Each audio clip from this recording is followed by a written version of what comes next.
What's up, YouTube? Wait a minute. What's up, YouTube? It's your boy Lion. Welcome back. We're here with another tutorial. Today, I think we're gonna jump into some trap music, probably like some Wheezy out of here, some Pyrex style, maybe even like some Gunna. You know what I'm saying? You know I love making that Gunna type music. So let's go ahead. Let's jump right into it. I hope you guys enjoy. Holla at your boy.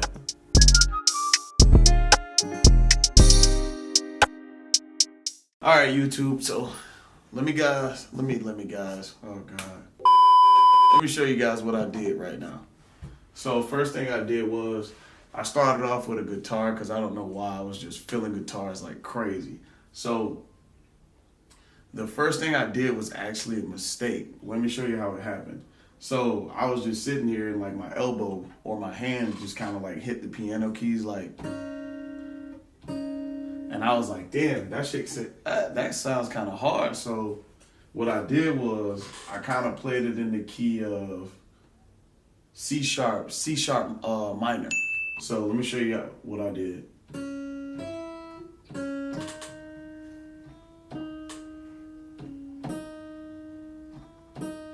And this all came from a mistake. So I punched that in to Ableton. And let me show you what it sounds like right now.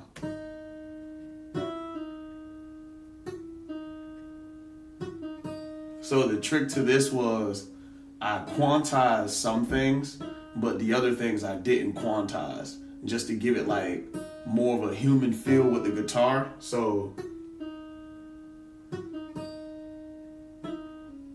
once I got that pretty much how it sounded, what I did was I threw an EQ on it. I cut out some of the lows and I cut out some of the highs.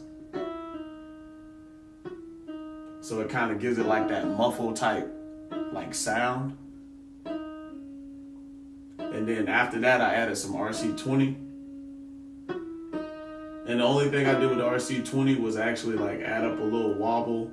I turned up the tone a little bit, and that was pretty much it. Gave it a little bit of width. I would say probably like 5% of width, and then I just let it be. So now, after I laid these down, what I wanted to do was I wanted to add some chords to really make it bounce. So I came up with this chord progression right here. Let me play this for you guys. And the only thing this is 2 chords. And this, once again, we're still in C sharp minor.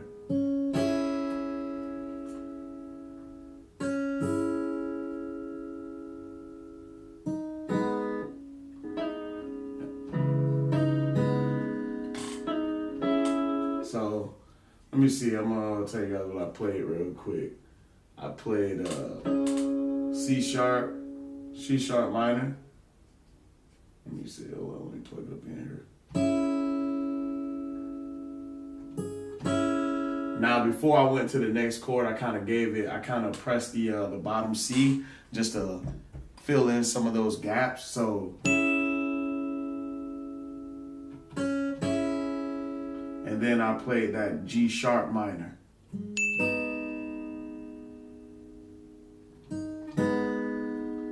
So, C sharp minor.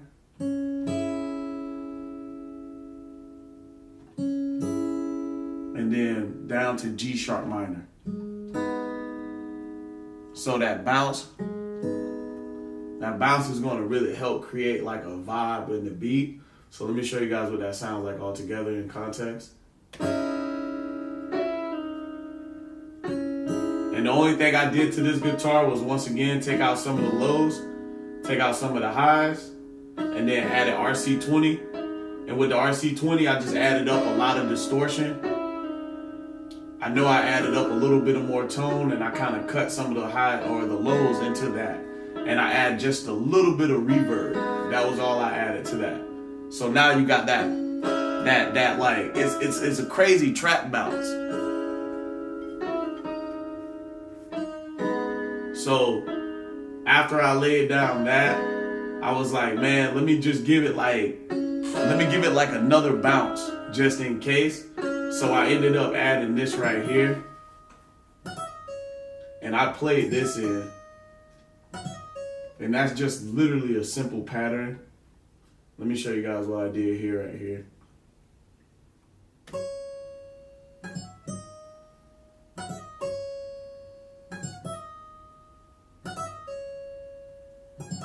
Simple.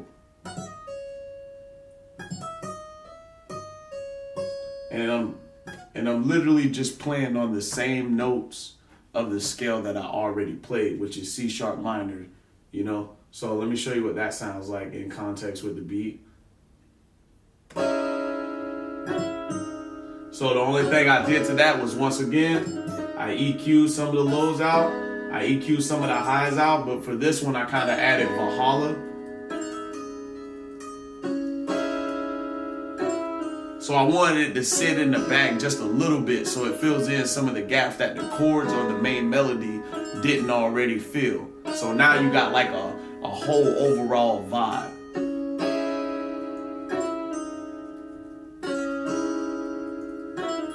So after that, I went to straight to the drums. Come on, guys, straight to the drums. Added a little simple little Pyrex snare. Once again, took out some of the lows, took out some of the highs. I might add just a little bit of highs. And then alright, so look, let me check this out, y'all.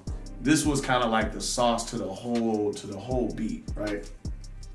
Instead of just giving my hi-hat patterns like that crazy hi-hats, you know, not saying there's nothing wrong with the crazy hi-hats. I love crazy hi-hats. But instead of giving it to them in this beat or just a simple 1-2 pattern, what I did was I kind of used my hi-hats as a perk. Major key right there. Major key. Watch.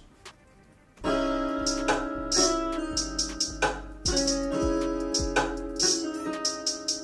see what I'm saying? So like, you gotta bounce within the bounce. You don't just have that simple, basic 2-step pattern. So let me just zoom it in on real quick. So instead of just starting out like this, hold on real quick. Let me go ahead and show you guys what I mean.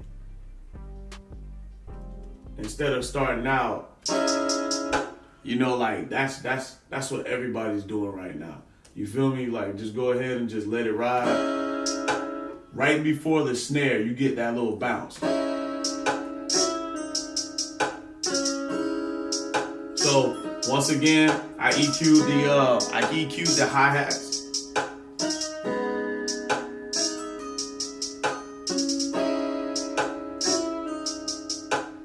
I added another snare.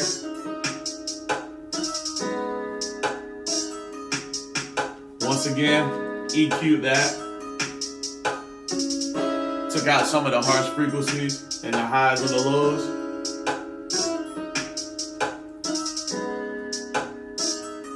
And then once again, I added, so here I think I added two different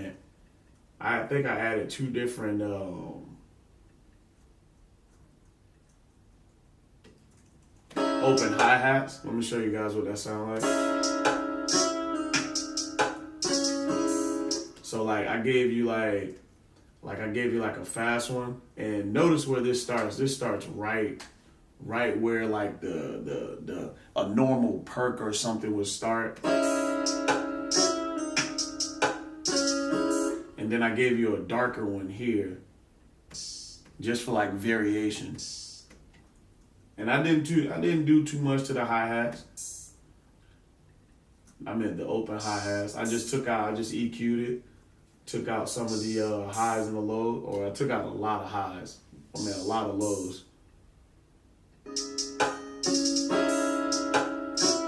So, lastly, before I got to the 808s, the only thing I did was basically add like a cymbal or a crash in the front, just to go ahead and just give it like that intro. I mean, so this is what we have all together.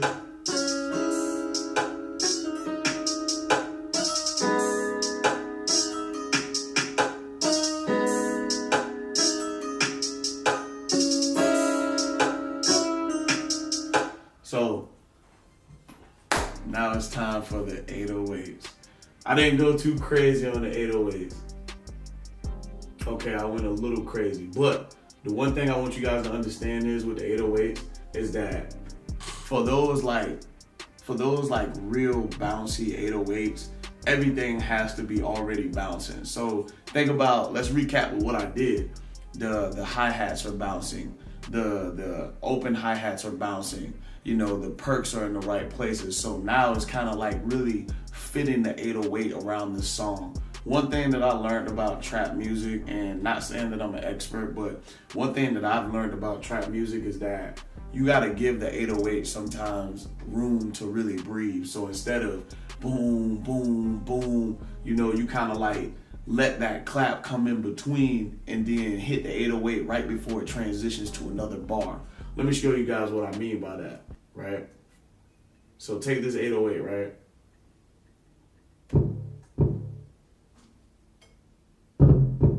So instead of it going like this, let me see,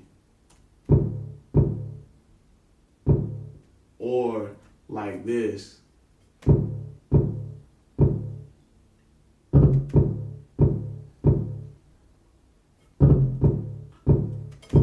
there's like so many ways you can stack it. But the one thing I want you guys to notice, what I did was I really gave like the 808s room to breathe, except like when it's transitioning to another bar. So like, let me show you guys what that sounds like.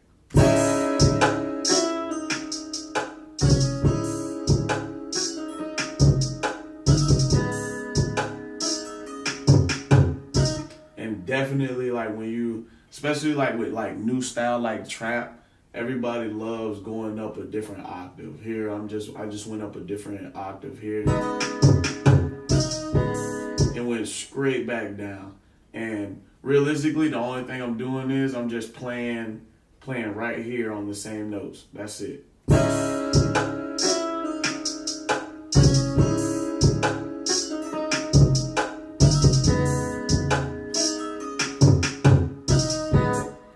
Just switching it up, see what it sounds like.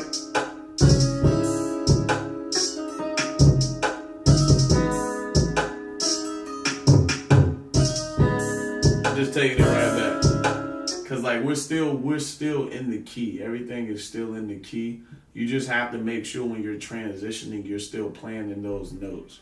So that was some of the sauce I really dig on the 808s. Last thing I did was really like throw a kick up in there, and I really didn't do too much to the kick. Was probably like dip a little bit and take some highs off, probably like at like the 20 hertz. That was all I really did, just to give the kicks room. As far as the 808s, I kind of actually cut some lows here around about the 35, and that's just to give the 808s some more room to breathe versus them sounding very muddy. So let me show you guys what everything sounds like.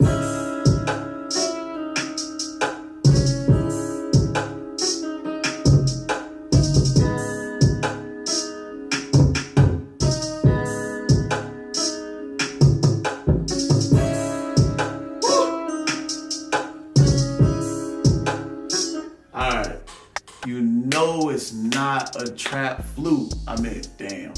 You know it's not a trap beat if it doesn't have a flute.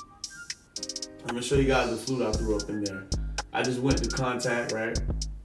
Oh man, I love this flute. Soprano flute comes from the Vintage Horns. Listen, go get that library pack right now. They got some nice sounding horns up in there. That muted trumpet, beautiful. Anyway, so the only thing I did was kind of like throw up another bouncy pattern within with the flutes. So let me show you guys what that sounds like.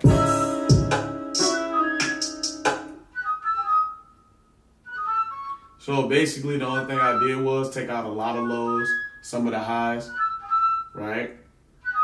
And then I added Valhalla just to give it some reverb. Next thing I did was added Fab Filter. And this was just really just to re-EQ everything else. So that was again just really just cutting out more highs because it was very like harsh when you like listen to it. and then I just boosted it right here in like the 6K hertz, and then I just took a dip right here and like where it was like really harsh, kind of like turned it into like a dynamic EQ. That way it pushes some of those harsh frequencies down so you can get that goodness in it. And the only thing I did was just right click, make dynamic. That was the only thing I really did. So let me just play everything in context right now.